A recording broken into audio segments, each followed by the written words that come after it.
আমরা বাংলাদেশিরা কেন জানি চরম লেভেলের প্রান্তিক, একেবারে মারাত্মক লেভেলের প্রান্তিক। আমরা কোনো কিছুকে হয় মানে একদম চরম ভাবে ভালোবাসি, ভালোবেসে মাথায় তুলি, আর না হয় মানে ঘৃণা করে একদম মাটিতে আশ্রে ফেলে দিই। মানে আমাদের কুলে রাখার কোনো অভ্যাস নাই। কেন রে ভাই, আমরা এমন কেন? আল্লাহ সুবহানাহু ওয়া তাআলা মধ্যম পন্থীকে খুব ভালোবাসে ভাই, একটা ব্যালেন্স থাকা দরকার আমাদের লাইফে। কেন বলতেছি? খুব দুঃখ নিয়ে কথাগুলো বলতেছি। আমি তো সিঙ্গাপুর নিয়ে ভিডিও বানাই, তো সিঙ্গাপুর নিয়ে ভালো ভালো তথ্য দেই, মানে পজিটিভ কথাবার্তা বলি, উৎসাহমূলক কথাবার্তা বলি। এখন সিঙ্গাপুরে কি ভাই খারাপ কোনো কিছু নাই? সিঙ্গাপুরের কি নেগেটিভ কোনো বিষয় নাই? অবশ্যই আছে। সো আমি যেহেতু ছোটখাটো একজন কন্টেন্ট ক্রিয়েটর, আমি ভিডিও বানাই, আপনাদেরকে তথ্যমূলক ভিডিও দিয়ে সহযোগিতা করি, বিভিন্ন পরামর্শ দেই। এখন কি আপনাদের কি মনে হয় আমি সবসময় শুধু উৎসাহ দিব? আপনাদের মানে সিঙ্গাপুরে যে নেগেটিভ বিষয়গুলো তোলা দরকার, মানে তুলে ধরা দরকার না? সো দেখেন, সিঙ্গাপুরে ভালো ভালো ইনফরমেশন গুলো কেন দেই? যাতে আপনারা সিঙ্গাপুরে সহজে আসতে পারেন। আর বাজে যে বিষয়গুলা, যেগুলো নেগেটিভ বিষয়গুলা কেন কথা বলি? এই জন্য না যে আপনাদের সিঙ্গাপুরে আসতে বাধা দিচ্ছি, বা সিঙ্গাপুরে যাতে আপনারা না আসেন এই জন্য, এই উদ্দেশ্যে বলি না। কোন উদ্দেশ্যে বলি জানেন? যাতে আপনারা সিঙ্গাপুর আসার আগে মানসিকভাবে প্রস্তুত হয়ে আসতে পারেন।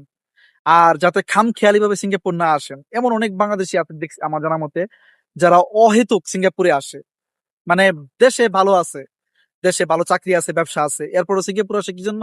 একটা আকাশ কুসুম চিন্তা ভাবনা, আকাশ সমান স্বপ্ন নিয়ে সিঙ্গাপুর আসে, যে সিঙ্গাপুর যাইতে পারলে লাখ লাখ টাকা। এই যে যারা অহেতুক আসে, এবং যাদের আসা দরকার, দুই ধরনের মানুষের জন্যই আমি কি যে নেগেটিভ বিষয়গুলো কেন বলি? যাতে মানুষের একটা প্রস্তুতি নিয়ে আসতে পারে। একটা মানুষ যখন সিঙ্গাপুর আসবে, সে যখন জেনে আসতে পারে যে সিঙ্গাপুর যাওয়ার পরে কিন্তু আমার এই ধরনের পরিস্থিতির সম্মুখীন হতে হবে, সে যেন ভেঙে না পড়ে। ভাই আমি নিজে ভুক্তভোগী। সিঙ্গাপুর গত 10 বছর আগে যখন আমি আসছি, আমি নিজেও ডিপ্রেশনে পড়ে গেছিলাম প্রায়।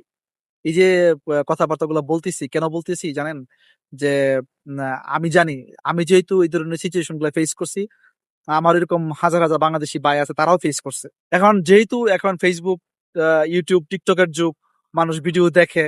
সো আমার ইচ্ছা যে যারা সিঙ্গাপুর আসবে, স্পেশালি বিদেশ যাবে, হ্যাঁ, তারা যেন জেনে বুঝে একটা ভালো সিদ্ধান্ত নিয়ে, সে যখন সিঙ্গাপুরের নেগেটিভ পজিটিভ সবগুলো বিষয় সম্পর্কে জানবে, বুঝবে, তখন স্বাভাবিকভাবেই সে একটা সিদ্ধান্ত নিতে পারবে যে না, ওকে, সিঙ্গাপুর গেলে আমার এই ধরনের পরিস্থিতি ফেস করতে হবে, এভাবে থাকতে হবে, এভাবে খাইতে হবে, এরকম ইনকাম করতে পারবো।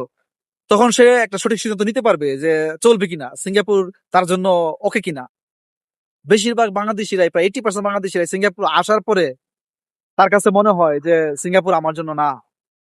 সো এই যে সিঙ্গাপুর আমার জন্য না, আপনি সিঙ্গাপুর আসার পর বুঝলেন, তো এটা যদি বাংলাদেশ থেকে বুঝে আসতে পারেন, এটা ভালো না?